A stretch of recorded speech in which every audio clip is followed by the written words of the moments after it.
નમસ્તે audience, very warm welcome to you all. આજે આપણે જોવા જઈ રહ્યા છે ચેપ્ટર નંબર 8. ચેપ્ટર નંબર 1 થી 7 કમ્પ્લીટ થઈ ચૂક્યા છે અને તમે જો હજી સુધી ચેપ્ટર નંબર 1 થી 7 નથી જોયા તો તમે એ ચેપ્ટરને પહેલાં એ લેક્ચરને જે છે એ પહેલાં તમે અટેન્ડ કરજો અને ત્યારબાદ જે છે એ ભારત વર્ષની ભવ્યતા ચેપ્ટર નંબર 8 એ છે તમે અટેન્ડ કરજો. એનું રીઝન છે કે જ્યારે તમે હિસ્ટ્રી કરો, આર્ટ એન્ડ કલ્ચર કરો તો ત્યારે તમે ડાયરેક્ટલી કોઈ પણ વચ્ચેનું કોઈ પણ એક ચેપ્ટર ઉપાડીને કરી લીધું એવી રીતે ના હોય. પહેલા ચેપ્ટરથી લઈને ક્યાંક પહેલા ફેઝથી લઈને હિસ્ટ્રીના પહેલા ફેઝથી લઈને લાસ્ટ ફેઝ સુધી કન્ટિન્યુટી બની રહેવી જોઈએ, તો જ તમને હિસ્ટ્રી છે સમજમાં આવે. રાઈટ. આ ચેપ્ટરની થીમ છે ભારત વર્ષની ભવ્યતા. એટલે કે ભાઈ ભારત વર્ષ જે આપણું છે, અખંડ ભારત છે, એની ભવ્યતાના દર્શન અહીં આપણે કરવાના છે. કઈ કઈ બાબતોમાં ભવ્યતા હોઈ શકે? ભારત વર્ષની ભવ્યતા એટલે કે ભાઈ સ્થાપત્યની દ્રષ્ટિએ, કલાની દ્રષ્ટિએ, વિજ્ઞાનની દ્રષ્ટિએ, સાહિત્યની દ્રષ્ટિએ, તે ઉપરાંત પણ તમે જુઓ કે ખેતીની દ્રષ્ટિએ પ્રાચીન ભારતના લોકો કેવી રીતે રહેતા હતા, કે પ્રાચીન ભારતના લોકોનું જે છે ગ્રામીણ જીવન કેવું હતું, શહેરી જીવન કેવું હતું, કેવી રીતે તેમ ધાર્મિક વ્યવસ્થા હતી, આ કેવી રાજનીતિક વ્યવસ્થા હતી, આ તમામ વસ્તુઓની અહીં આપણે જનરલ વેમાં વાત કરવાની છે. પ્રાચીન ભારતની જો આપણે વાત કરીએ, અહીંયા આપણે ભારત વર્ષની ભવ્યતા એટલે કે પ્રાચીન ભારતની વાત કરવામાં આવેલી છે. મધ્યકાલીન ભારત અને આધુનિક ભારતનો સમાવેશ આ ચેપ્ટરમાં કરવામાં આવેલો નથી. પ્રાચીન ભારત એટલે તમે જુઓ કે ક્યાંક ને ક્યાંક આદિમાનવોથી આપણે શરૂ કરીએ. રાઈટ. આદિમાનવોથી શરૂ કરીએ તો આદિમાનવોથી લઈને 8મી સદી સુધીનો જે 8મી સેન્ચુરી સુધીનો જેટલો પણ જેને કહેવાય કે સમયગાળો છે, એ સમયગાળાની અહીંયા આપણને વાત કરવામાં આવેલી છે. જો તમે ભારત વર્ષની ભવ્યતા એક સમગ્ર રૂપમાં તમે જુઓ કે ભાઈ પ્રાચીન કાળથી લઈને આધુનિક કાળ સુધી, તો એ તમને 10th ક્લાસમાં જોવા મળશે. બરાબર છે. 10th ક્લાસમાં જે પણ આર્ટ એન્ડ કલ્ચરનો પોર્શન છે તો એ પોર્શનમાં તમને જોવા મળશે. અહીંયા આપણે 6th ક્લાસની GCRT કમ્પ્લીટ કરવાના જે છે એ વેમાં છીએ. તો અહીંયા આપણને ભારત વર્ષની ભવ્યતાના સંદર્ભ પ્રાચીન ભારત સાથે છે. 7મા ધોરણમાં તમે જોશો તો ત્યારે પણ આર્ટ એન્ડ કલ્ચરવાળું ચેપ્ટર આવશે, તો એ મધ્યકાલીન ભારતના આર્ટ એન્ડ કલ્ચરને સમર્પિત હશે. અને 8મા ધોરણની જે છે એ તમે ઇતિહાસના પોર્શનમાં જોશો તો એમાં પણ આર્ટ એન્ડ કલ્ચરનો એક ચેપ્ટર હશે. તો એ તમને ક્યાંક ને ક્યાંક આધુનિક ભારતના, અથવા તો તમે કહી શકો કે જે આધુનિક કાળમાં જે ભારતે આર્ટ એન્ડ કલ્ચર ક્ષેત્રે પ્રગતિ કરી છે તે વિશેની તેમાં ચર્ચા કરવામાં આવેલી હશે. તો અહીંયા આપણે ભારત વર્ષની ભવ્યતા એટલે કે ભાઈ પ્રાચીન ભારતની વાત કરવામાં આવેલી છે. તે ઉપરાંત આપણા ચેપ્ટરની થીમ સમજવાની જો કોશિશ કરીએ તો અહીંયા આપણે ભારતના જે કલ્ચરલ ડેવલપમેન્ટ છે એટલે કે સાંસ્કૃતિક વિકાસ છે એની વાત કરવામાં આવેલી છે. Socio cultural development. તે ઉપરાંત ભારતીય ધર્મ છે, ભારતીય ફિલોસોફી છે, વિઝ્યુઅલ આર્ટ છે. વિઝ્યુઅલ આર્ટ એટલે કે ભાઈ દ્રશ્યકળા. રાઈટ. દ્રશ્યકળાની જે છે અહીંયા વાત કરવામાં આવશે, તો એની આપણે અહીં વાત કરવાની છે. તમે જુઓ કે ભાઈ આદિમાનવથી આપણે ચેપ્ટર નંબર 1થી લઈને 7 જે ચેપ્ટર આપણે જોયા, બરાબર છે, કે ભાઈ કઈ રીતે આદિમાનવ છે, તે ઉપરાંત આદિમાનવની સંસ્કૃતિ, તે ઉપરાંત સિંધુ ખીણની સભ્યતા આવે છે તો ત્યારની સંસ્કૃતિ તો કેટલી સમૃદ્ધ છે. ચેપ્ટર નંબર 3માં આપણે ડિટેલમાં જોયું કે ભાઈ કઈ રીતે તેઓ લોકો એ લોકોનું નગરીય જીવન કેવું હોય છે, તે લોકો કઈ રીતે રહેતા હોય છે, એકદમ સુસભ્ય સમાજ. તે ઉપરાંત એની સંસ્કૃતિની વાત કરીએ તો તમે જુઓ કે મોહર જે છે એ મળી આવે છે, સીલ મળી આવે છે, તે ઉપરાંત અલગ અલગ જે છે એ મૂર્તિઓ મળી આવે છે. તે ઉપરાંત પણ અનેક સ્થાપત્યો તે કાળમાં જોવા મળે છે. ત્યારબાદ તમે જુઓ વૈદિક યુગ આવે છે, તો વૈદિક યુગ જે છે એ સાહિત્યનો યુગ હોય છે. સાહિત્યનું સર્જન થયું હોય છે વૈદિક યુગમાં. જે રીતે તમે જુઓ કે સિંધુ ઘાટી સભ્યતામાં એક રીતે તમે જુઓ કે ભાઈ નર્તકીની મૂર્તિ મળી આવી હોય, કે દાઢીવાળા પુરુષની મૂર્તિ મળી આવી હોય, પુરોહિતની મૂર્તિ મળી આવી હોય. પણ એ જ રીતે આપણે વૈદિક કાળની અંદર જોઈએ તો વૈદિક કાળમાં સાહિત્યનું સર્જન થાય છે કે ભાઈ 4 વેદ છે એ રચાણા. તે ઉપરાંત તમે જુઓ તો અનેક ઉપનિષદોની રચના થઈ. તો આ બધી વસ્તુ જે છે એ જે ક્યાંક ને ક્યાંક તમે જુઓ કે વૈદિક કાળમાં એનો રચનાકાળ થયો છે.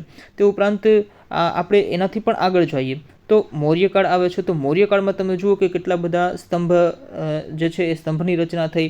તે ઉપરાંત તમે જુઓ કે સ્તૂપની રચના થઈ, વિહારની રચના થઈ. આ બધી વસ્તુઓની રચના જે છે એ મૌર્યકાળમાં થઈ. અને એની પહેલાંના કાળમાં આપણે જઈએ એટલે કે ભાઈ વૈદિક કાળ પછીનો ટાઈમ પીરિયડ અને મૌર્યકાળ પહેલાંનો ટાઈમ પીરિયડ, તો તમે જુઓ કે જૈન ધર્મ અને બૌદ્ધ ધર્મના સાહિત્ય જે છે એની રચનાઓ થઈ હશે, કેમ કે ત્યારે જે છે એ જૈન ધર્મ અને બૌદ્ધ ધર્મનો વિકાસ ધીમે ધીમે થતો જોવા મળે છે. મહાત્મા બુદ્ધ અને મહાવીર સ્વામીનો જન્મ પણ એ જ ટાઈમ પીરિયડમાં થાય છે. ત્યારબાદ મૌર્યકાળ આવે છે. મૌર્યકાળની વાત હમણાં મેં તમને કરી. ત્યારબાદ આપણે ડાયરેક્ટ ગુપ્તકાળ ઉપર આવીએ તો ગુપ્તકાળમાં પણ ઘણી બધી સાંસ્કૃતિક લેવલ ઉપર કામ થયું. ઇવન ગુપ્તકાળને તો સુવર્ણકાળ તરીકે ઓળખવામાં આવે છે, કેમ કે તમે જુઓ કે ભાઈ ગુપ્તકાળમાં ઇવન મંદિરોનું નિર્માણ, જે મંદિર નિર્માણનો જે કાળ છે એ પણ ગુપ્તકાળ અથવા ગુપ્તકાળ પછીનો કાળ, આ બંને કાળ જે છે એ મંદિર નિર્માણના કાળ તરીકે જાણીતા હોય છે. તો આ રીતે તમે જુઓ કે ભાઈ ભારત વર્ષની ભવ્યતા એટલે પ્રાચીન ભારત જે છે એ ક્યાંક ને ક્યાંક ખૂબ સમૃદ્ધ રહ્યું છે એના સાંસ્કૃતિક વિકાસની દૃષ્ટિએ અથવા સોશિયો કલ્ચરલ ડેવલપમેન્ટની દૃષ્ટિએ. તમે જુઓ કે ઇતિહાસના ચાર્ટની વાત કરેલી હતી, રાઈટ. ઇતિહાસનો ચાર્ટ જો હવે તમને ના મગજમાં આવતો અથવા યાદ ન રહેતો હોય તો તમે ફરી પાછું ચેપ્ટર નંબર 1, 2 જે છે એ તમે વિઝિટ કરજો, અટેન્ડ કરજો, કેમ કે આ ખૂબ જ ઇમ્પોર્ટન્ટ છે. જ્યારે પણ ઇતિહાસ, આ તો પ્રાચીન ઇતિહાસની વાત છે, પણ જ્યારે પણ મધ્યકાલીન ઇતિહાસ, આધુનિક ઇતિહાસ, કોઈ પણ ઇતિહાસને તમે જ્યારે ભણો છો ત્યારે વારે જે ઇતિહાસનો ચાર્ટ છે, બરાબર, ટાઈમ પિરિયડનો ચાર્ટ છે કે ભાઈ કઈ રીતે ક્યાંથી શરૂઆત થાય છે, પાષાણકાળ કોને કહેવાય, પૂરા પાષાણ કોને કહેવાય, આ બધી વસ્તુ બેસિક કોન્સેપ્ટ છે. એ વસ્તુને સમજ્યા વગર તમે ક્યાંક ને ક્યાંક આગળ સમજી નહીં શકો. તો આપણે ઇતિહાસના ચાર્ટમાં જોયું હતું કે ભાઈ પાષાણકાળ જે છે, પાષાણકાળ, બરાબર, પથ્થરનો યુગ, સ્ટોન એજ જેને કહી શકાય છે. તો સ્ટોન એજથી અથવા પાષાણકાળથી લઈને આધુનિક ભારત સુધીના ઇતિહાસને આપણે ક્લાસિફિકેશન કર્યું હતું, એમાં ક્લાસિફાઈડ કરેલું હતું. અને એ જ વસ્તુ હું તમને અહીંયા કહેવા માગું છું કે ભાઈ પાષાણકાળથી લઈને 8મી સદી સુધીનો જેટલો પણ જે ટાઈમ પિરિયડ છે, તો એ ટાઈમ પિરિયડમાં ભારતનો આપણે અભ્યાસ એ ટાઈમ પિરિયડ મતલબ કરેલો છે, એકથી લઈને 7 નંબરના ચેપ્ટર સુધીમાં. અહીંયા જે આપણે વાત કરવામાં આવેલી છે, અહીંયા આપણે જે ફોકસ દેવાનું છે એ ખાસ કરીને સંસ્કૃતિ ઉપર ફોકસ દેવાનું છે, સાંસ્કૃતિક બદલાવ ઉપર ફોકસ દેવાનું છે કે ભાઈ કઈ રીતે એક ફેઝથી બીજા ફેઝમાં તમે જાઓ છો તો કઈ રીતે સાંસ્કૃતિક બદલાવ આવે છે, કઈ રીતે કલ્ચરલ ચેન્જીસ આવે છે. તો એની આપણે વાત કરવાની છે, કલ્ચરલ ડેવલપમેન્ટની વાત કરવાની છે, રાઈટ. બીજું તમને કહું કે ભાઈ ભારતીય ઉપમહાદ્વીપ, બરાબર છે, ભારતીય ઉપમહાદ્વીપ કોને કહે છે? તો કેમ કે અહીંયા આપણે ભારત વર્ષની ભવ્યતાના સંદર્ભ શું છે, એકલું આજનું પ્રેઝન્ટ સિનારીઓ ભારતનો જે છે એની વાત નથી કરવામાં આવેલી, ભારતીય ઉપમહાદ્વીપની વાત કરવામાં આવેલી છે. ભારતીય ઉપમહાદ્વીપ એટલે શું? તો કે ભાઈ ભારત છે, ભૂટાન છે, મોલદીવ્સ છે, શ્રીલંકા, નેપાળ, બાંગ્લાદેશ, પાકિસ્તાન, આ બધું જે છે એ ભારતીય ઉપમહાદ્વીપમાં એનો સમાવેશ થાય છે.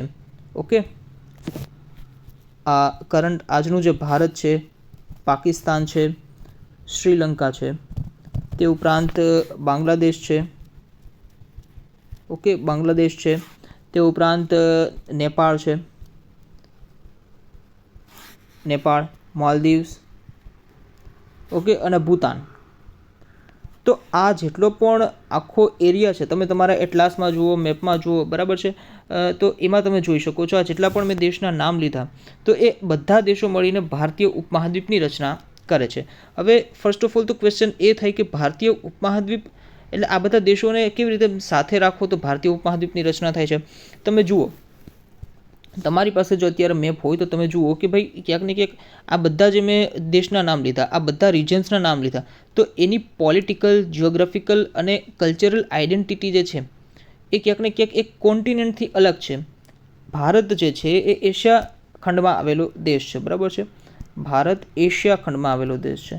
પણ એશિયા ખંડમાં આવેલો દેશ છે તો એશિયાટિક કન્ટ્રીઝ જે છે, બરાબર છે, એશિયાઈ દેશો છે, એના કરતાં આ તમામ દેશોની જે રાજનીતિ કહી શકાય, મતલબ પોલિટિકલ, જિયોગ્રાફિકલ અને કલ્ચરલ આઇડેન્ટિટી જે છે એ અલગ છે, સેપરેટ છે આ બધાથી, બરાબર છે. એક મોટો લેન્ડમાસ, આ બધા દેશો મળીને એક મોટો લેન્ડમાસ બનાવે છે, અને આ જે લેન્ડમાસ છે એ એશિયા કન્ટિનેન્ટ કરતાં થોડો નાનો છે, બરાબર છે.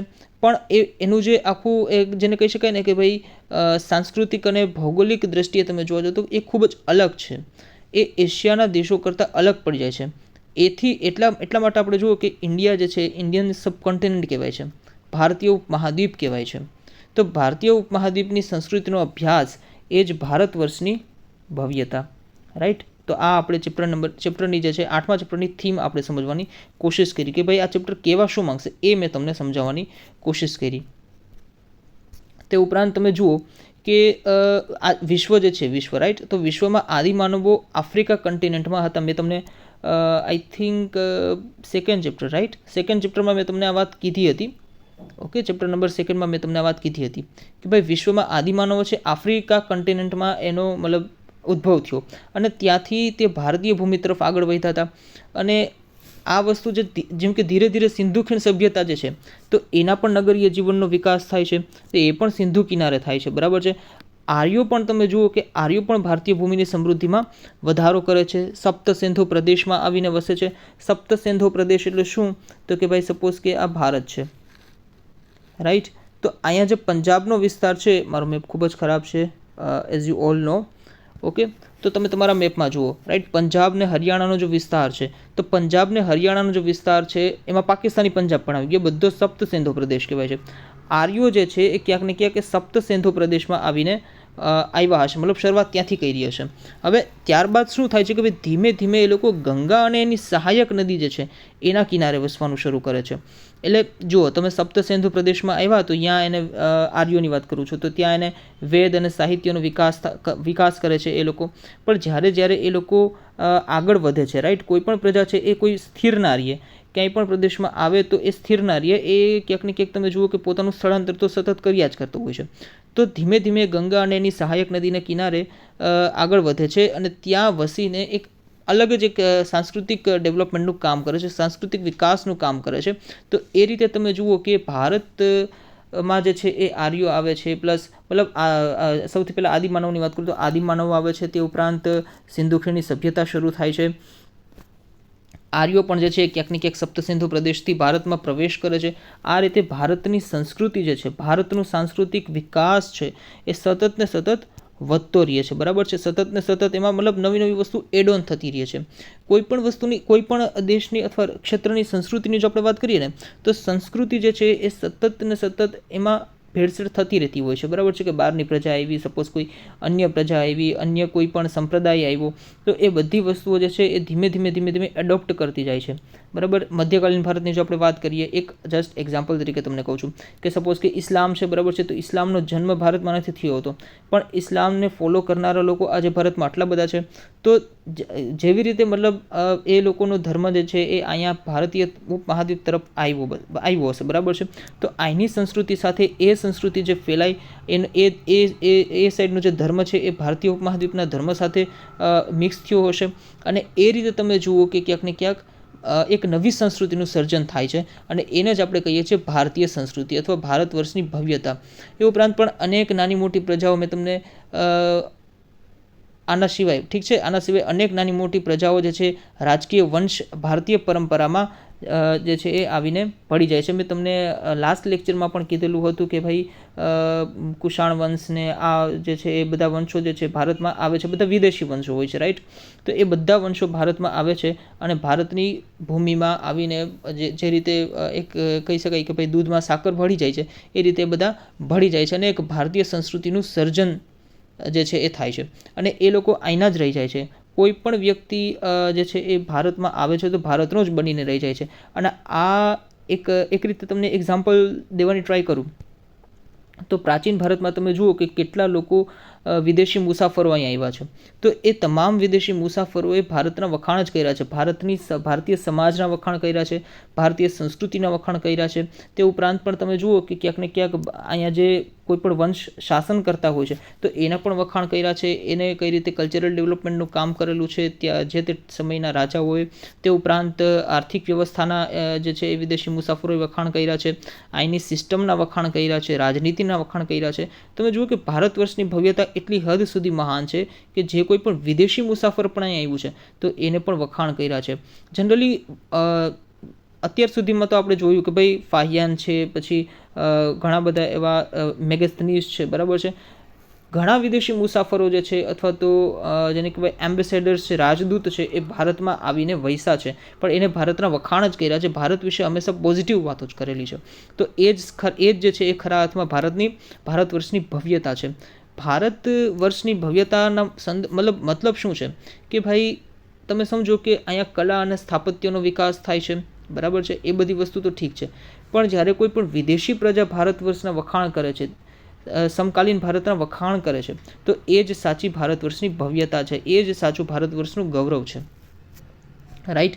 તો એ જ જે છે એ વિવિધતામાં એકતાની અહીંયા વાત કરવામાં આવેલી છે. હવે તમારી ટેક્સ્ટ બુકમાં વાંચી કે તમારી ટેક્સ્ટ બુકમાં કઈ રીતે કહેવાની કોશિશ કરેલી છે. તો ઓકે, પાષાણ કાળથી લઈને લગભગ 8મી સદી સુધીના પ્રાચીન ભારતના ઇતિહાસનું આપણે અધ્યયન કર્યું. વિભિન્ન કાળની સંસ્કૃતિ, તેના શાસકો વિશે આપણે માહિતી મેળવી. ભારત એક ઉપખંડ જેટલું મોટું રાષ્ટ્ર છે. હવે મેં તમને ઉપખંડની અહીંયા મેં તમને પહેલાં સમજાવી દીધું કે ભાઈ ભારત વર્ષનો સંદર્ભ ઉપખંડ સાથે એટલે ભારતીય ઉપમહાદ્વીપ સાથે છે, અને એના વિશેની મેં તમને વાત સમજાવી દીધી. રાઈટ. પ્રાચીન કાળથી અનેક જાતિ પ્રજાતિઓ સમૂહો આ દેશની સમૃદ્ધિથી આકર્ષાય આ દેશમાં આવતા રહ્યા છે, જેના કારણે ભારતીય સંસ્કૃતિમાં વિવિધતાનો સંગમ રચાયો છે. જવાહરલાલ નહેરુ, જેને વિવિધતામાં એકતા કહે છે, તેવા આ મહાન દેશની કલા અને સ્થાપત્ય તથા સમાજ જીવનની આપણે માહિતી મેળવીશું, જેનાથી પ્રાચીન ભારતની પ્રજાના ગૌરવશાળી વારસાની આપણને માહિતી મળી શકે છે. બીજું એ મિત્રો કે અહીંયા ટર્મ આવ્યો જે હું આઈ થિંક ભૂલી ગયો, તો કલા અને સ્થાપત્ય. રાઈટ. કલા અને સ્થાપત્ય. આમ તો સ્થાપત્ય વિશે મેં તમને લાસ્ટ લેક્ચરમાં મેં તમને ચર્ચા કરેલી હતી, સ્થાપત્ય કોને કહે. રાઈટ. કલા અને સ્થાપત્યની વાત કરવામાં આવે છે. કેવા શું માંગે છે આ વસ્તુ? જો સ્થાપત્યની વાત આવે ને તો તમે જુઓ કે એમાં ક્યાંક ને ક્યાંક મેથમેટિક્સ હોય અથવા એન્જિનિયરિંગના કોન્સેપ્ટ્સ હોય એનો ઉપયોગ થતો હોય છે. મેથ્સમાં પણ ટ્રિગ્નોમેટ્રી હોય, એલ્જેબ્રા હોય, આ બધી વસ્તુનો યુઝ થતો હોય છે. કેમાં? તો કે ભાઈ સ્થાપત્યમાં એક તમારે બિલ્ડિંગનું નિર્માણ કરવું છે. રાઈટ. સ્ટ્રક્ચરલ ડેવલપમેન્ટ કરવું છે. સપોઝ કોઈ તાજમહેલ બનાવ્યું હોય તો તાજમહેલ એમને ના બને, એ એક સ્થાપત્યનો ભાગ છે. તાજમહેલને બનાવવા માટે ઘણી બધી ગાણિતિક વસ્તુઓ જે છે એનો ઉપયોગ કરવો, મતલબ જ્ઞાનનો ઉપયોગ કરવો પડે. એન્જિનિયરિંગ, સિવિલ એન્જિનિયરિંગના જે છે એ કોન્સેપ્ટ્સનો ઉપયોગ કરવો પડે. આ બધી વસ્તુથી તમારું સ્ટ્રક્ચરલ ડેવલપમેન્ટ થતું હોય છે, કન્સ્ટ્રક્શનનું કામ થતું હોય છે. તો એ ક્યાંક ને ક્યાંક તમે જુઓ કે સ્થાપત્ય છે, આર્કિટેક્ચર છે. એટલે કે અહીંયા કલા જે છે, કલાની કોઈ એક યુનિવર્સલી એક્સેપ્ટેડ ડેફિનેશન ના હોય. કલા અને સ્થાપત્યની જો આપણે વાત કરીએ તો કલાની કોઈ એવી ડેફિનેશન ન હોય કે ભાઈ આ વસ્તુ થાય જો આ જે છે એ મતલબ કલામાં મૂકી દો, આ વસ્તુ છે તો આ વસ્તુને કલામાં મૂકી દો, એવું ના હોય. સ્થાપત્યની જો આપણે વાત કરીએ તો સ્થાપત્ય એક પ્રકારની કળા જ છે. જે રીતે પેઇન્ટિંગ છે, ચિત્ર, બરાબર છે, તે ઉપરાંત મૂર્તિકળા છે, તો એવી જ રીતે સ્થાપત્ય છે. અને ખાસ કરીને તમે જુઓ કે ચિત્ર, મૂર્તિકળા અને સ્થાપત્ય આ ત્રણ જે ટ્રેડિશનલ બ્રાન્ચીસ છે એ વિઝ્યુઅલ આર્ટની છે, દ્રશ્યકળાની છે. રાઈટ. વિઝ્યુઅલ આર્ટ એટલે દ્રશ્યકળા, દ્રશ્યકળાની છે. કઈ? તો કે ભાઈ ચિત્ર છે, મૂર્તિકળા છે અને આર્કિટેક્ચર. કેમ કે તમે એને જોવો છો. દ્રશ્યકળાનો મતલબ શું કે ભાઈ તમે એનો વિઝ્યુઅલ કરો છો, જોવો છો. રાઈટ છે. તો એ જે છે એ ચિત્રકળા, તે ઉપરાંત મૂર્તિકળા અને આર્કિટેક્ચર, બરાબર છે. હવે સ્થાપત્યની જો વાત કરીએ ને તો સ્થાપત્ય જે છે એ એક પ્રકારે કળા જ કહી શકાય, લલિત કળા કહી શકાય, બરાબર છે, કે ભાઈ જે હાઈએસ્ટ સ્ટાન્ડર્ડ જે છે આર્ટિસ્ટિક એક્સપ્રેશનનું જે મતલબ મારો કહેવાનો મતલબ એ છે કે ભાઈ સ્થાપત્યને તમે જુઓ તો સ્થાપત્યમાં એવું નથી કે ભાઈ એકલું એ લોકોએ કન્સ્ટ્રક્શન એબિલિટીઝ ઉપર જ માણસે જે છે ધ્યાન આપેલું છે. માણસની કન્સ્ટ્રક્શન એબિલિટી છે એ તો ક્યાંક ને ક્યાંક આર્કિટેક્ચરમાં દેખાય છે, પણ માણસનું વિઝન પણ દેખાય છે, એની કલા પણ દેખાય છે, બરાબર છે. કોઈ પણ બિલ્ડિંગ હોય, રાઈટ, બિલ્ડિંગ છે અને સ્ટ્રક્ચર્સ છે, તો એને આર્ટિસ્ટિક એલિમેન્ટ વગર જે છે એ તમે ડિઝાઇન ના કરી શકો.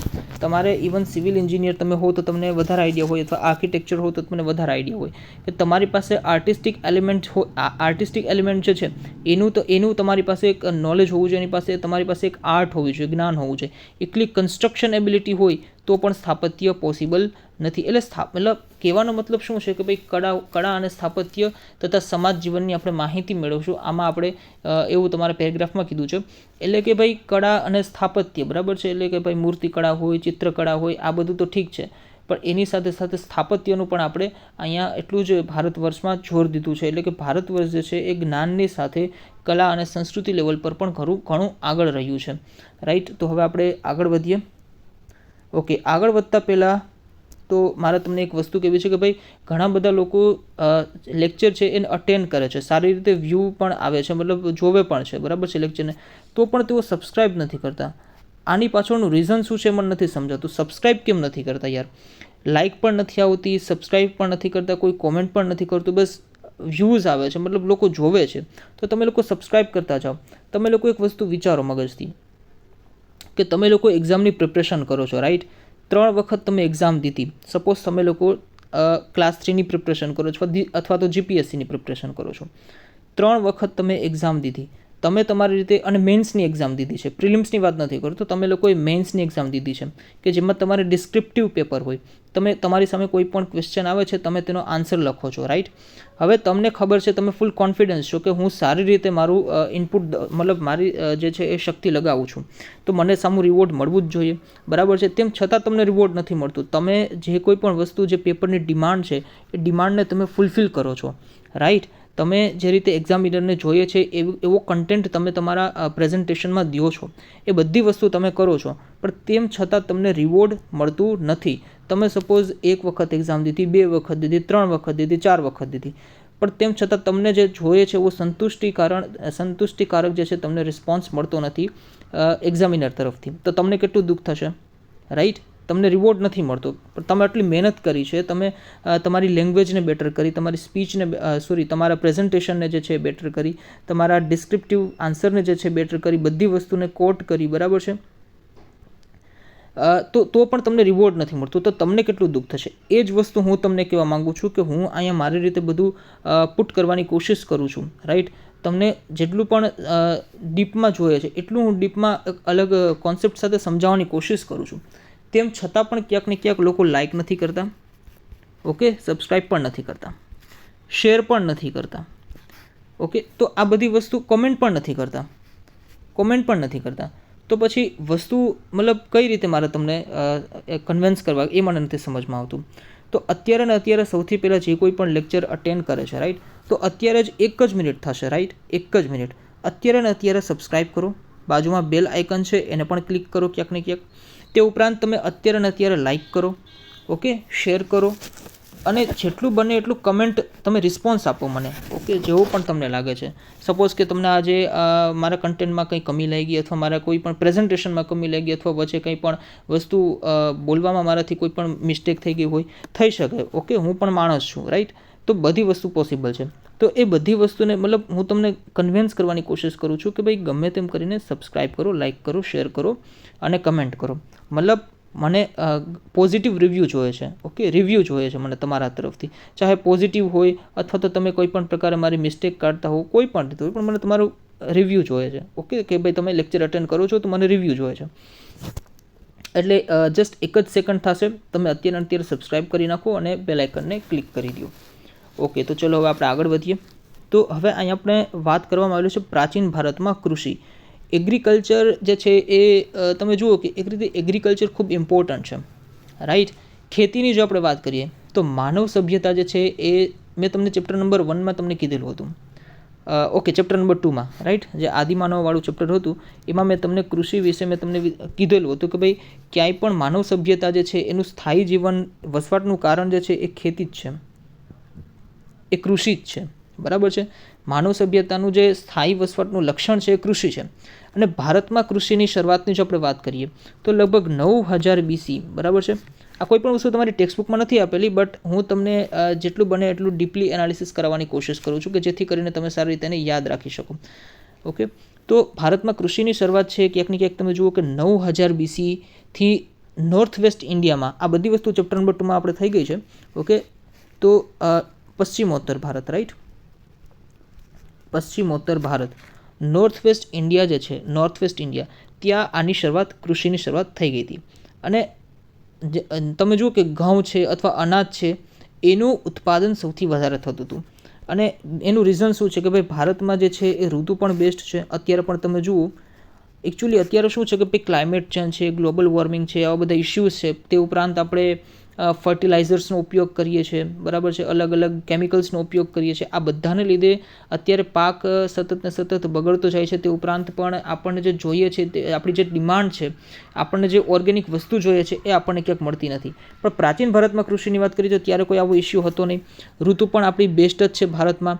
અને તે ઉપરાંત એક અગત્યનું ફીચર કહી શકાય કે ભાઈ ભારતમાં જે છે એ પ્રાણી અથવા તો વૃક્ષ જે છે એને સૌથી વધારે મહત્ત્વ દીધું છે. આપણે અહીંયા એની પૂજા કરીએ છીએ. પૂજા પદ્ધતિમાં પ્રાણી અને વૃક્ષોનો સમાવેશ કરીએ છીએ. દાખલા તરીકે હું તમને કહું તો ભાઈ આપણે ગાય છે એને આપણે માતા કહીએ છીએ, તે ઉપરાંત વૃક્ષમાં તમે જુઓ તો પીપળો છે. આમ તો જનરલી તમામ વૃક્ષોને આપણે દેવ તરીકે દરજ્જો દીધો છે. તમામ પ્રાણીઓમાં આપણે દેવ તરીકે દેવી દેવતાના દરજ્જા દીધા છે, તેમના દેવી દેવતાના વાહનો તરીકેના દરજ્જા દીધા છે. એટલે ભારતીય સંસ્કૃતિનું એક લક્ષણ આપણે એ પણ કહી શકીએ કે ભારતીય સંસ્કૃતિ પ્રકૃતિમાં પણ તમે જુઓ કે ઈશ્વરના દર્શન કરે છે, રાઈટ. ભારતીય સંસ્કૃતિ પ્રકૃતિમાં પણ દેવતાઓને જુએ છે. તો એના જ કારણે તમે જુઓ કે ક્યાંક ને ક્યાંક પ્રાચીન ભારતની વાત કરીએ તો પ્રાચીન ભારત આટલું સુખી અને સમૃદ્ધ હોવાનું એક રીઝન પણ એ જ છે કે પ્રકૃતિમાં એ દેવતાઓને દર્શન જુએ છે. પ્રાણી અને વૃક્ષમાં આટલું બધું મહત્વ દીધું, એની પૂજા પદ્ધતિમાં એનો સમાવેશ કર્યો, જેથી કરીને કૃષિ ક્ષેત્રે જે છે એ ખાસો ફાયદો થયો છે આપણને. ઓકે. તે ઉપરાંત આપણે સિંચાઈ વ્યવસ્થાની વાત કરીએ પ્રાચીન ભારતમાં તો તમે જુઓ પ્રાચીન ભારતમાં જે છે એ આપણને સિંધુ ખીણની સભ્યતાની સપોઝ વાત કરીએ, રાઈટ. તો ત્યારે આપણને કૂવાના પણ અવશેષો મળી આવે છે. ડાયરેક્ટલી કોઈ ઇરિગેશન સિસ્ટમના અવશેષ નથી મળતા, પણ કૂવા જે સપોઝ છે તો કૂવાનો ઉપયોગ એ લોકો સિંચાઈની દ્રષ્ટિએ પણ કરતા હોઈ શકે છે. તે ઉપરાંત પણ વૈદિક યુગમાં તમે જાઓ તો અર્બાન સેન્ટર્સ જે છે એ બધા નદી કિનારે છે. તમે જુઓ વૈદિક યુગના જેટલા પણ જેને કહી શકાય શહેરો છે અથવા તો અર્બાન સેન્ટર્સ છે, રાઈટ. તો એ બધા જ ગંગા નદીને કિનારે, આ જે છે બીજી ત્રીજી નદીને કિનારે, એ બધા નદીને કિનારે જોવા મળે છે. તો એનું રીઝન શું છે? કેમ કે ભાઈ તમે જુઓ કે નદી કિનારે જે છે પાણી તમને સહેલાઈથી મળી રહે છે અને તમારી જે બેઝિક નીડ છે, તમારી જે પ્રાથમિક જરૂરિયાત છે એ ક્યાંક ને ક્યાંક પૂરી થતી નજરમાં આવે છે. તો એ રીતે તમે જુઓ. તે ઉપરાંત મૌર્ય યુગની વાત કરીએ. મૌર્ય યુગનું ચેપ્ટર તો આપણે હમણાં જ જોયું. તો મૌર્ય યુગમાં પણ તમે જુઓ કે ભાઈ ચંદ્રગુપ્તના સમયમાં સુદર્શન તળાવનું નિર્માણ થાય છે. આપણે ઇન્ફ્રાસ્ટ્રક્ચર ડેવલપમેન્ટની વાત કરેલી હતી, એમાં મેં તમને કીધું હતું કે ભાઈ સુદર્શન તળાવનું નિર્માણ થાય છે. આ સુદર્શન તળાવ જે છે એના નિર્માણ પાછળનો ઉદ્દેશ્ય શું હોઈ શકે? લોકોને પાણી સારી રીતે મળી રહે, પાણીનો સંગ્રહ થઈ શકે. તે ઉપરાંત સિંચાઈ માટે પણ પાણી જે છે એ મળી રહે. સિંચાઈ જે હંમેશા બેસિક નીડ જ રહી છે, કેમ કે કૃષિ જે છે એ કૃષિ ખૂબ ઇમ્પોર્ટન્ટ છે અને કોઈ પણ ક્ષેત્રમાં ગમે ત્યારે દુકાળ પડી શકે છે, રાઈટ. ગમે ત્યારે પાણીની કમી થઈ શકે છે. તો સિંચાઈની વ્યવસ્થા છે કોઈ પણ રાજ્ય માટે ખૂબ જ ઇમ્પોર્ટન્ટ, હંમેશા માટે કોઈ ઇમ્પોર્ટન્ટ રહી છે. તે ઉપરાંત ખેતીના ઓજારોની વાત કરીએ. તમે જુઓ કે ભાઈ આદિમાનવો છે એ ખેતી, એને કોઈ એવું બધું હતું નહીં, બરાબર છે. પણ ત્યારબાદ સિંધુ ખીણના સભ્યતાની આપણે વાત કરીએ તો ત્યારે આપણને ડાયરેક્ટલી ભલે ખેતીના ઓજાર ન મળતા હોય, પણ રમકડાના સ્વરૂપે મળે છે. ભાઈ રમકડાનું હળ મળી આવ્યું છે, બરાબર છે. તો એ રીતે તમે જુઓ તો ઇનડાયરેક્ટલી આપણે કહી શકીએ કે ભાઈ સિંધુ ખીણ સભ્યતામાં પણ લોકો જે છે એ ઓજારોનો ઉપયોગ કરતા જ હશે. ઓકે. તો હવે તમારી ટેક્સ્ટબુકમાં આપણે વાંચીએ તો આપણા દૈનિક જીવનની મોટા ભાગની ખોરાક માટેની તેમજ વપરાશની વસ્તુઓ આપણને ખેત પેદાશોમાંથી મળે છે. તે ઉપરાંત ખેતીની શરૂઆત પ્રાચીન ભારતમાં થઈ હતી. તે સમયમાં પણ ખેતી માટે વિવિધ ઓજારો અને સિંચાઈની વ્યવસ્થા હતી. પ્રાચીન સમયમાં ઘઉં, જવ, ડાંગર, જુવાર, બાજરી, તલ, વટાણા વગેરેની ખેતી થતી હતી. આપણે સિંધુ ખીણ સભ્યતાનું જે ચેપ્ટર જોયું હતું ત્યારે મેં તમને વાત કરેલી હતી કે ભાઈ ઘઉંનું ઉત્પાદન ત્યારે ઉત્તર ભારતમાં જે છે સારું થતું હતું. એનું રીઝન એ છે, અત્યારે પણ તમે જો ઉત્તર ભારત જે છે, ઉત્તર ભારત એમાં ઘઉં જે છે અત્યારે પણ વધુ પ્રમાણમાં થાય છે. દક્ષિણ ભારતની જે ખોરાકની નીડ છે અને ઉત્તર ભારતની જે ખોરાકની નીડ છે એમાં થોડો અંતર હોય છે, થોડી જેને કહેવાય કે ડિસિમિલારિટી હોય છે. તે ઉપરાંત આપણે વાત કરીએ ઓજારોની. ઓકે. ઓજારો, ખેતીના ઓજારોની. તો હડપ્પા સંસ્કૃતિમાં ખેત ઓજારોમાં હળના અવશેષો મળતા નથી, પણ હળ આકારનું રમકડું મળ્યું છે. તેથી જાણી શકાય છે કે તેઓ ખેતીમાં હળનો ઉપયોગ કરતા હશે. તે ઉપરાંત આશરે 2500 વર્ષ પહેલાંના સમયથી ખેતી માટે લોખંડના સાધનોનો ઉપયોગ વધતો જતો હતો. મેં તમને કીધું હતું ચેપ્ટર નંબર 4 જે ભારતની પ્રારંભિક રાજવ્યવસ્થા છે એ ચેપ્ટરમાં મેં તમને કીધું હતું જ્યારે આયર્ન એજ આવે છે, રાઈટ છે, આયર્ન એજ, ત્યારે તમે જુઓ કે જે રીતે લોખંડથી લોકો પરિચિત થયા, ઋગ્વેદિક લોકો લોખંડથી પરિચિત થયા, તો લોખંડના વિવિધ સાધનોનો ઉપયોગ કરવાનો એને શરૂ કરી દીધો. તે ઉપરાંત ડિફોરેસ્ટેશનની જે પ્રક્રિયા છે એ પણ ક્યાંક ને ક્યાંક શરૂઆત થઈ, કેમ કે ભાઈ લોકો પાસે ઓજાર આવ્યા તો મગજ ચાલવા માંડશે કે ભાઈ જંગલો જે છે, વનો જે છે એની ભૂમિ પર, કેમ કે એની ભૂમિ જે છે એ સારી રીતે ફળદ્રુપ હોય છે, રાઈટ. તો એમાં કોઈ પણ તમારે અલગથી ફર્ટિલાઇઝર્સ નાખવાની જરૂરિયાત રહેતી નથી. તો એ ભૂમિ ઉપર જે છે એ તમે સારી રીતે કરી શકો, પેલું પાક ઉગાડી શકો, રાઈટ. અને ડિફોરેસ્ટેશનનો મતલબ એવો નથી કે ભાઈ જંગલને સીધા સાફ જ કરી દીધા છે. ત્યારનો માનવી જે છે એ ખૂબ સારી રીતે સમજતો હતો કે ભાઈ પર્યાવરણનું મહત્વ શું છે. મેં હમણાં જ વાત કરી એમ કે પ્રકૃતિ જે છે એમાં ઈશ્વરના દર્શન કરેલા છે. ભારતીય સભ્યતાએ. તો વનોને જે છે એ રીતે ઉડાડવાની વાત નથી, પણ વનોને ઉગાડવાની પણ વાત છે. જ્યારે વન જે છે એને ડિફોરેસ્ટેશન કર્યું છે, તો સામે બીજી જગ્યાએ વન ઉગાડવાની પણ વાત છે. હા, એ વસ્તુ અલગ છે કે ભાઈ ડાયરેક્ટલી જે છે આજે સપોઝ કે તમે કોઈ પણ વૃક્ષ આવ્યું તો કાલને કાલે એનું ફળ નથી મળી જવાનું, એનું વૃક્ષ ઉગતા ઘણી વાર લાગે છે. પણ એ પણ તમારે વિચારવાનું રહ્યું કે ભાઈ ત્યારના સમયની વસ્તી જે છે એ ખૂબ ઓછી હતી, રાઈટ. તો ડિમાન્ડ જે છે એ ખૂબ જ પણ ઓછી રહેવાની છે. તો જંગલોને સાફ કરવા માટે કુહાડીઓ, હરણા, ફાલનો પણ સમાવેશ થાય છે. આ ઉપરાંત દાંતરડું અને કુહાડીથી તેઓ પરિચિત હોય છે. તે ઉપરાંત આપણે સિંચાઈની જો વાત કરીએ તો સમૃદ્ધ ગામડાઓ વગર રાજાઓ અને તેમના રાજ્યનું ટકી રહેવું મુશ્કેલ હતું. જે રીતે ખેતીના વિકાસ માટે નવા સાધનો અને ધરુરોપણ મહત્વપૂર્ણ પગલાં હતા, તેવી જ રીતે સિંચાઈ વ્યવસ્થા પણ ઘણી ઉપયોગી સાબિત થઈ. આ સમયે સિંચાઈ માટે નહેરો, કૂવા, તળાવો અને કૃત્રિમ જળાશયો બંધાવવામાં આવ્યા હતા. નહેરની જો વાત કરીએ તો મૌર્યન કાળ પીરિયડમાં અશોક જે છે એનો ગવર્નર, રાઈટ, સૌરાષ્ટ્રનો ગવર્નર તુષાર, એને પણ નહેર બંધાવી છે સુદર્શન તળાવમાંથી, એવા પણ આપણને પુરાવો મળે છે. તો એ રીતે આપણે વાત કરી પ્રાચીન ભારતમાં કૃષિની. એગ્રીકલ્ચર પછી આપણે વાત કરીએ છીએ પ્રાચીન ભારતના ગ્રામીણ જીવનની અને નગરીય જીવનની. અહીંયા આપણે ગ્રામીણ જીવનની વાત કરીશું. નેક્સ્ટ સ્લાઇડમાં જે છે પ્રાચીન ભારતના આપણે નગર જીવનની વાત કરીશું. પ્રાચીન ભારતના ગ્રામીણ જીવનની જો આપણે વાત કરીએ, કેમ કે તમે જુઓ કે જે ગામડા છે, ગામડા એ ક્યાંક ને ક્યાંક ખૂબ ઇમ્પોર્ટન્ટ હોય છે, રાઈટ. અત્યારના પણ તમે જુઓ કે ગામ છે એ અર્થવ્યવસ્થા માટે એક પાયો કહી શકાય. તો એ રીતે તમે જો ગ્રામીણ જીવનની આપણે વાત કરીએ તો ગ્રામીણ જીવનમાં ઉત્તર ભારત અને દક્ષિણ ભારત બે રીતે આપણે ગ્રામીણ જીવનને જે છે એ વહેંચ્યું છે. સૌથી પહેલાં જો આપણે વાત કરીએ ઉત્તર ભારતના ગ્રામીણ જીવનની, રાઈટ, ઉત્તર ભારતના ગ્રામીણ જીવનની જો આપણે વાત કરીએ તો અહીંયા કેવું હોય છે કે ભાઈ ગામ અથવા તો વિલેજ, બરાબર છે, એનો હેડ જે હોય એને આપણે ગ્રામ ભોજક કહીએ છીએ. ગ્રામ ભોજક, બરાબર છે. કોઈ પણ એક નાનકડું ગામડું હોય સપોઝ, બરાબર છે, તો એનો જે હેડ હોય એને આપણે ગ્રામ ભોજક કહીએ છીએ.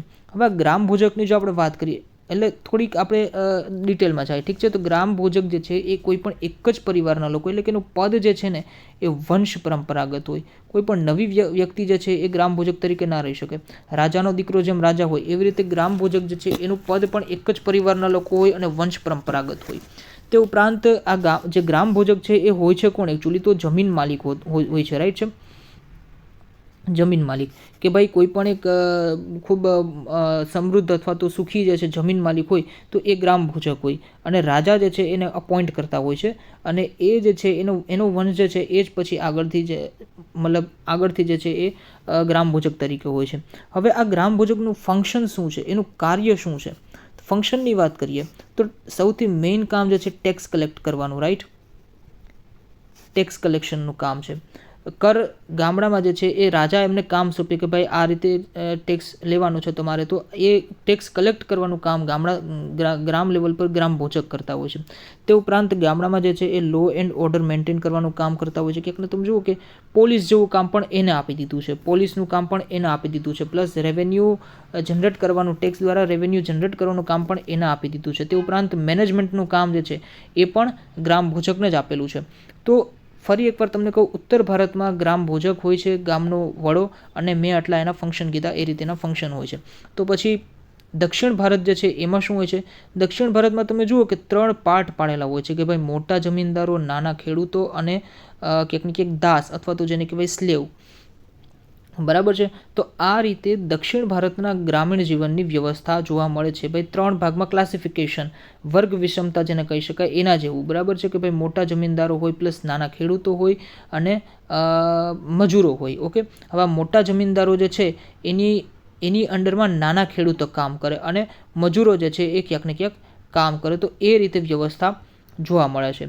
તે ઉપરાંત પ્રાચીન ભારતના અર્બન લાઇવલીહુડની વાત કરીએ, એટલે કે નગર જીવનની વાત કરીએ, નગર જીવન, ઓકે, નગર જીવનની જો આપણે વાત કરીએ તો તમે જુઓ કે અર્બન સેન્ટર્સ જે છે એ મહાજનપદોની કેપિટલ અથવા તો જેને કહેવાય રાજધાની. ઓકે, રાજધાની.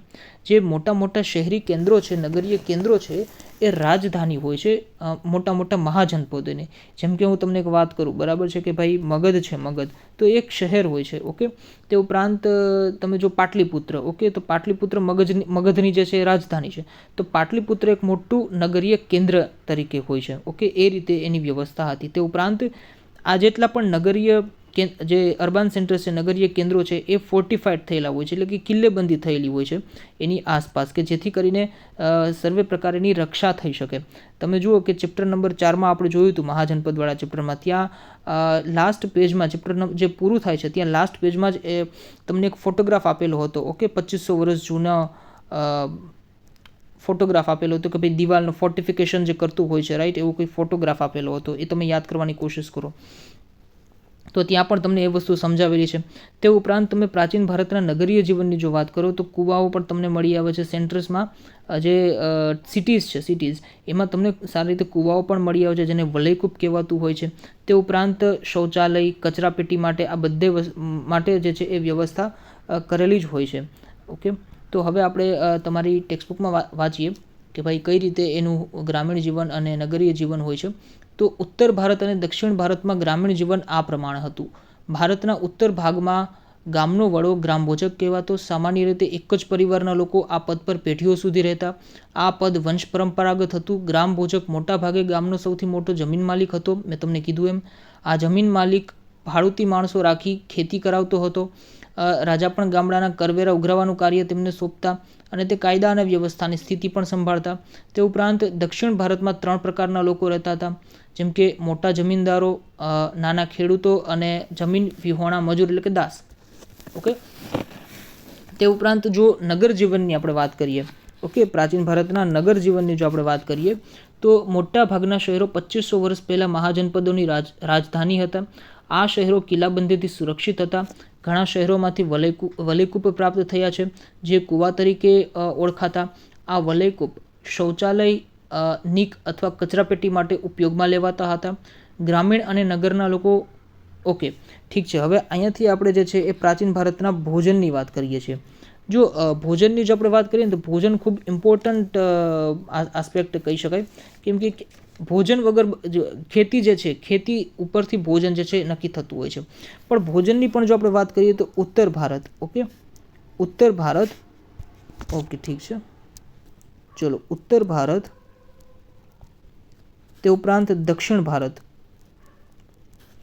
ભારત અને દરિયાઈ રાજ્યો અથવા સમુદ્ર કિનારે વસતા ક્ષેત્રો, રાજ્યો, ઓકે, 3 ભાગમાં આપણે ડિવાઈડ કરી શકીએ કે ભાઈ આ મતલબ જે ક્ષેત્ર છે એના જે જિયોગ્રાફિકલ કન્ડિશન્સ છે એ મુજબ તમે જુઓ કે જનરલી ભોજન હોય છે.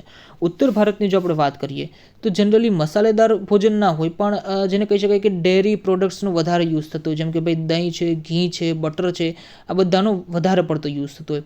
એ ઉપરાંત ઉત્તર ભારતમાં તમે જુઓ તો ઘઉં, જવ, દૂધ, દહીં, ઘી અને ફળફળાદી આ બધાનો ઉપયોગ જે છે ઉત્તર ભારતમાં વધારે થતો હોય. દક્ષિણ ભારતના ભોજનની જો વાત કરીએ તો મસાલેદાર ભોજન હોય અને ચોખા અને નાળિયેરનો વધારે પડતો ઉપયોગ થતો હોય છે. અત્યારે પણ તમે જુઓ આ જ બધી વસ્તુ છે, એટલે કોઈ અલગથી યાદ રાખવાની જરૂર નથી. જે વસ્તુ પ્રાચીન ભારતમાં હતી ખાનપાનની વસ્તુ, એ જ વસ્તુ મોટે ભાગે અત્યારે પણ હોય. કેમ કે મેં તમને લાસ્ટ લેક્ચરમાં પણ કીધું હતું કે ભાઈ ખાનપાન છે, પહેરવેશ છે, આ બધી વસ્તુ જનરલી જલ્દી ચેન્જ નથી થતી. આ બધી વસ્તુ યુગોના યુગો સુધી એઝ ઇટ ઇઝ જ રહેતી હોય છે. તે ઉપરાંત જો સમુદ્રી કિનારાના જો ક્ષેત્રોની વાત કરીએ તો એ લોકો ક્યાંક ને ક્યાંક તમે જુઓ કે માછલી અને સી ફૂડ અથવા તો જેને કહેવાય કે દરિયાઈ ખોરાકનો જે છે એ ભોજન તરીકે ઉપયોગ લેતા હતા. તો ગ્રામીણ આપણે જો ટેક્સ્ટબુકમાં વાંચીએ કે ભાઈ ગ્રામીણ અને નગરના લોકો ખોરાકમાં ઘઉં, જવ, ચોખા, દૂધ, દહીં, ઘી, ફળફળાદી તથા માંસ માછલીનો જે છે એ ઉપયોગ કરતા હતા. મેં તમને થોડી સમજાવવાની મારી રીતે કોશિશ કરી. હવે તે રીતે આપણે પ્રાચીન ભારતમાં પોશાકની વાત કરીએ, અટાયર અથવા તો જેને કહી શકાય કે આઉટફિટ્સની આપણે વાત કરીએ તો તમે જુઓ કે સિંધુ આદિમાનવોની જો આપણે વાત કરીએ સૌથી પહેલાં, રાઈટ, આદિમાનવોનો પોશાક કેવો હતો તો કે ભાઈ એ લોકો જનરલી તો પોશાક ન પહેરતા, કેમ કે એ લોકો પાસે સભ્ય સમાજ નહોતો. મેં તમને ચેપ્ટર નંબર 1માં વાત કરેલી છે, ચેપ્ટર નંબર 2માં સોરી. તો એમાં મેં તમને વાત કરેલી છે. પણ એ લોકો તેમ છતાં પણ ગરમીથી, ઠંડીથી એ બધાથી પોતાનું રક્ષણ કરવા માટે, વરસાદથી રક્ષણ કરવા માટે તેઓ લોકો જે છે એ વૃક્ષના પાંદડાનો ઉપયોગ કરતા હતા. તે ઉપરાંત પણ તમે જુઓ કે ક્યારેક મતલબ એવી વસ્તુઓનો જ ઉપયોગ કરે, જેમ કે વૃક્ષનો છાલ હોય તો એવી વસ્તુ, અથવા પ્રાણીઓના ચામડા હોય તો એવી વસ્તુનો ઉપયોગ કરે પોતાના શરીરના રક્ષણ માટે. પણ એવું નહીં કે ભાઈ સભ્ય સમાજ છે તો સભ્ય સમાજની એક મર્યાદા હોય, મર્યાદામાં બંધાઈને વસ્ત્રો પહેરવા, પ્રાણીઓની જેમ જીવન ન જીવવું, એ બધી વસ્તુ એનામાં હતી ને, એ બધી ક્વોલિટીઝ એનામાં હતી નહીં. પણ જ્યારે તમે બીજા ફેઝમાં આવો છો ઇતિહાસના, તો ભાઈ સિંધુ ખીણની સભ્યતા, IVCનો જે ટાઈમ પીરિયડ છે, તો એમાં આપણે જે છે એ આઉટફિટ્સને આરામથી ટ્રેસ કરી શકીએ છીએ. એટલે કે ભાઈ વસ્ત્રોને વસ્ત્રો પહેરતા તેવા પુરાવો આપણે શોધી શકીએ છીએ, એવિડન્સ આપણને મળે છે.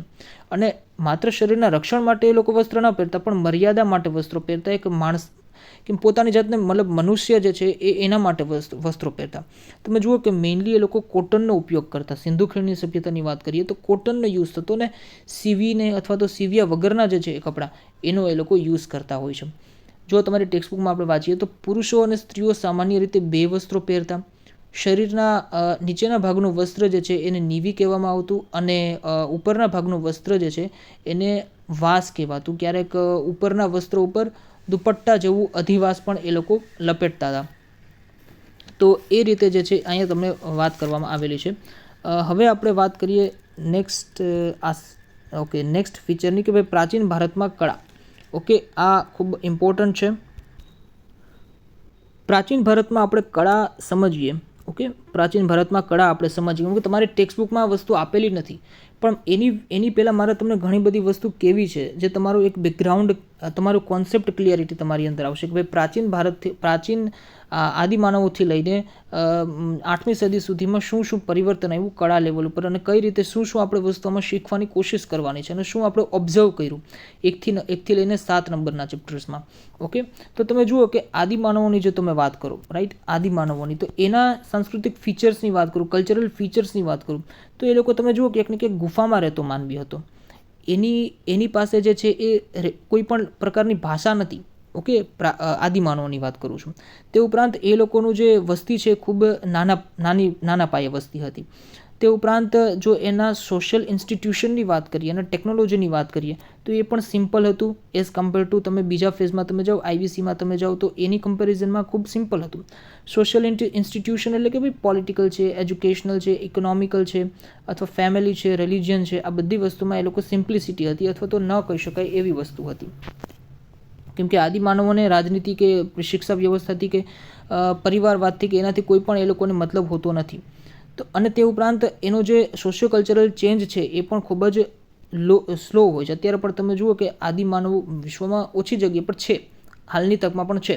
તો હજી હાલની તકમાં પણ એનું સોશિયો કલ્ચરલ ચેન્જીસ જે છે એ ખૂબ જ ધીમો રેટ છે. ઓકે, એઝ કમ્પેર ટુ સભ્ય સમાજમાં ઇઝીલી આ ચેન્જ જે છે એ વધતો હોય, ચેન્જ થતું હોય છે. તે ઉપરાંત આદિમાનવોની જો સંસ્કૃતિની વાત કરીએ તો જનરલી તમે જુઓ કે ભાઈ ભટકતું જીવન જીવતા હતા. તે ઉપરાંત શિકાર કરવો અને એકઠું કરવું, રાઈટ, હન્ટર એન્ડ ગેધરર્સ. તે ઉપરાંત એ લોકો જનરલી તમે જુઓ કે માંસાહારનો ઉપયોગ કરતા, કે ભાઈ શિકાર કરી લે અને પછી કોઈ પણ એક વસ્તુ એ રીતે ગ્રહણ કરી લે, પણ ત્યારબાદ ધીમે તમે જુઓ તો થોડું ઘણું રીતે તમે જુઓ કે ભાઈ વેજીટેબલ્સ છે, શાકભાજી, ઓકે, અને ફળ વગેરે જે છે એને ઉગાડવાની એ લોકોએ થોડી નહીવત પ્રમાણમાં શરૂઆત એ કામમાં ઇન્વોલ્વ થયા હતા, બરાબર છે. તો એ વસ્તુ પણ તે ઉપરાંત ત્યાર પછીનો જે ફેઝ આવે છે કે જેને આપણે કહીએ છીએ IVC, ઇન્ડસ વેલી સિવિલાઇઝેશન, સિંધુ ખીણની સભ્યતા. એની જો આપણે વાત કરીએ તો સિંધુ નદી પર કેન્દ્રિત અને હડપ્પા અને મોહેન્જો દડો જે છે એવા મોટા અર્બન સેન્ટર્સ છે. તો એવી મુખ્ય શહેરી સ્થળો સહિત IVC જે છે એ સૌથી જાણીતી પ્રારંભિક સંસ્કૃતિ અથવા તો જેને કહેવાય કે સભ્યતા છે, રાઈટ. જાણીતી વસ્તુમાં તમે જુઓ તો આઈ થિંક આપણે ચેપ્ટર નંબર 3માં મેં તમને કીધું, ઓકે, કે ભાઈ કાંસ્ય છે, પથ્થર છે, તે ઉપરાંત ટેરાકોટા જે છે એની કલાકૃતિની આપણે વાત કરેલી હતી. તે ઉપરાંત સીલની જો આપણે વાત કરીએ તો સ્ટીટાઇટનું જે સીલ છે એ પણ તમે જુઓ કે એક સીલ જે હોય, સીલ, ઓકે, એમાં લખાણનું એક સ્વરૂપ હોય, આવા ચિત્રાત્મક પિક્ટોગ્રાફિક સ્ક્રિપ્ટમાં જે છે એ લખાણ મળતું હોય છે. એ બધી વસ્તુ કે જે ભાઈ આજ દિવસ સુધી આપણા સમજમાં આવી નથી, બરાબર છે, એ બધી વસ્તુ આપણને મળી આવેલી છે. તે ઉપરાંત તમે જુઓ કે એ ટાઈમ પીરિયડ જે હતો એ મેસોપોટેમિયા છે, ભૂમધ્ય વિશ્વ છે, એની સાથે નિયમિત કોન્ટેક્ટમાં રહેતું હતું, સંપર્કમાં રહેતું હતું. એના પણ આપણને ઘણા સારા પુરાવાઓ મળી આવે છે.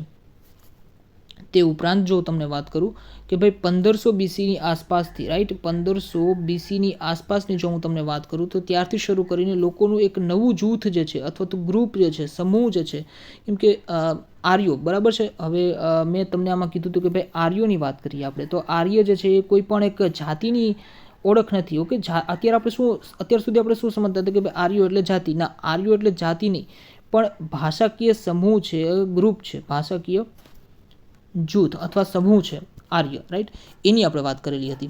તો 1500 BCની આસપાસ શરૂ કરીને આ લોકોનું એક નવું જૂથ આર્ય, બરાબર છે, દક્ષિણ એશિયા જે છે, દક્ષિણ એશિયા એટલે કે ભાઈ ભારતનો વિસ્તારની વાત કરું છું હું, તો એના ઉત્તર પશ્ચિમ વિસ્તારમાં એટલે પંજાબ ને પ્લસ આપણું કહી શકીએ હરિયાણા, તે ઉપરાંત રાજસ્થાન, સિંધ, આ બધા પ્રદેશમાં જે છે આવીને ક્યાંક ને ક્યાંક વૈશાહ સપ્તસિંધુ પ્રદેશ જેને કહી શકાય. ઓકે, અને આ જે છે એ હિન્દુ ધાર્મિક ગ્રંથોની શાસ્ત્રીય પવિત્ર ભાષા સંસ્કૃત જે છે એનો પણ વિકાસ તમે જુઓ કે આ જ ટાઈમ પીરિયડમાં અને આ જ ક્ષેત્રમાં થયો હશે, સપ્તસિંધુ પ્રદેશમાં થયો હશે. તે ઉપરાંત વિવિધ સ્થાનિક વસ્તીઓની જો આપણે વાત કરીએ અને મતલબ આ બધા એક જે ક્રિયા પ્રતિક્રિયા કરતા હોય, રાઈટ, મેં તમને હમણાં જ વાત કરી એ રીતે, તો આર્યભાષી લોકો આખરે જે છે એ ગંગા નદીના કિનારે આવ્યા અને ઉત્તર ભારતમાં પ્રભુત્વ મેળવવા લાગ્યા.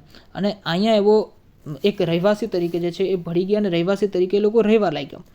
હવે ઋગ્વેદના હિન્દુ ગ્રંથો જે છે એ પહેલાંથી મૌખિક પરંપરા પર આધારિત હતા. મેં તમને વાત કરેલી હતી કે ભાઈ શ્રુતિ પરંપરા, ઠીક છે, કે ભાઈ ગુરુ જે છે એના શિષ્યને સપોઝ 100 શિષ્ય છે તો એને બધી વાત કરે, એમાંથી પણ પાછો કોઈ પણ એક નવા ગુરુ બને અને એ પાછા એના શિષ્યોને, તો આ રીતે શ્રુતિ પરંપરા મુજબ બધી આપણી પરંપરા ચાલતી હતી, બરાબર છે. અને તમે જુઓ કે લગભગ 1200 BCની આસપાસ જે છે ક્યાંક ને ક્યાંક આ બધી વસ્તુ કોડિફાઈડ થવાની શરૂ થઈ ગઈ. અને જે એ વસ્તુ જે છે ને એ વસ્તુ ક્યાંક ને ક્યાંક આર્યની પ્રારંભિક સમયગાળાને દર્શાવે છે. મેં તમને કીધું હતું કે ભાઈ ઋગ્વેદિક એરા, તે ઉપરાંત પોસ્ટ વેદિક એરા એટલે કે ઉત્તર જેને કહેવાય કે પોસ્ટ વેદિક એરા, ઠીક છે, કે ભાઈ વૈદિક કાળ પછીનો, ઋગ્વેદિક કાળ પછીનો કાળ, એની આપણે વાત કરેલી હતી. તે ઉપરાંત તમે જુઓ કે પછી જે છે એ 6ઠ્ઠી સદી બિફોર ક્રાઇસ્ટની જો આપણે વાત કરીએ, ઠીક છે. ઓકે, હજી પણ ઘણા લોકોને BC અને ADમાં જો પ્રોબ્લેમ થતો હોય, ટાઈમ સ્કેલમાં જો પ્રોબ્લેમ થતો હોય તો તમે ચેપ્ટર નંબર 1ને વિઝિટ કરજો, કેમ કે ત્યાં મેં BC અને ADને સારી રીતે સમજાવવાની કોશિશ કરેલી છે. ઓકે, તો 6th સેન્ચુરી, 6ઠ્ઠી સદી BCમાં જો તમે આવો છો, બરાબર છે, તો ત્યારે ઉપનિષદિક સમયગાળો હોય છે. અને એમાં તમે જુઓ કે ભાઈ સિદ્ધાર્થ જે છે, ઓકે, સિદ્ધાર્થ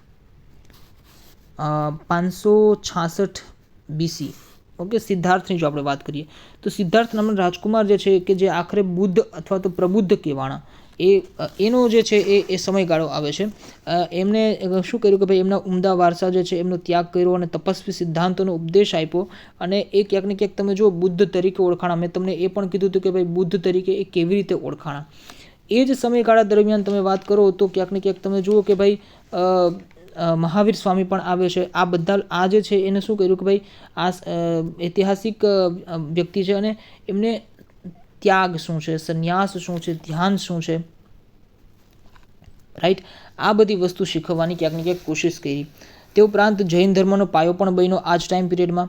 તો આમ તમે જુઓ ને ધાર્મિક દ્રષ્ટિએ, કલાની જ આપણે વાત કરીએ છીએ, ધાર્મિક દ્રષ્ટિએ તમે જુઓ તો જૈન, બૌદ્ધ અને હિન્દુ આ 3 ધર્મો જે છે, વિશ્વના 3 મહાન ધર્મો જે છે એનું આ જન્મસ્થળ છે ભારત વર્ષ, બરાબર છે. તો એ ભારત વર્ષની ભવ્યતા છે.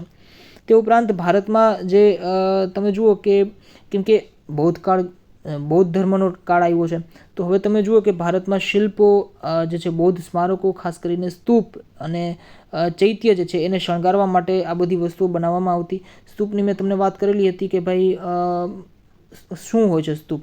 આપણે પણ ડિટેલમાં પણ આ જ ચેપ્ટરમાં આપણે ડિટેલમાં પાછા સ્તૂપ જોવાના જ છીએ કે ભાઈ મૃત જે બૌદ્ધ પવિત્ર વ્યક્તિ હોય ને એના સ્મારક અને ટેકરા જે છે એ જે છે સ્તૂપમાં હોય છે. અને તે ઉપરાંત ચૈત્ય જે છે તો એ મઠ તો એના હોલ હોય છે.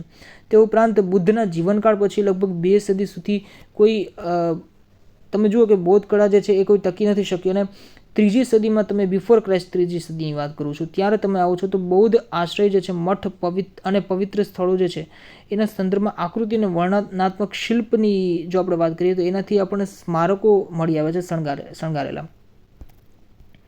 તે ઉપરાંત પણ તમે જુઓ કે ભારતમાં ઉપનિષદ યુગની વાત કરીએ તો 2 મુખ્ય નવી ધાર્મિક દાર્શનિક પરંપરાનું નિર્માણ થયું. મેં તમને કીધું એમ કે ભાઈ બૌદ્ધ અને જૈન ધર્મ.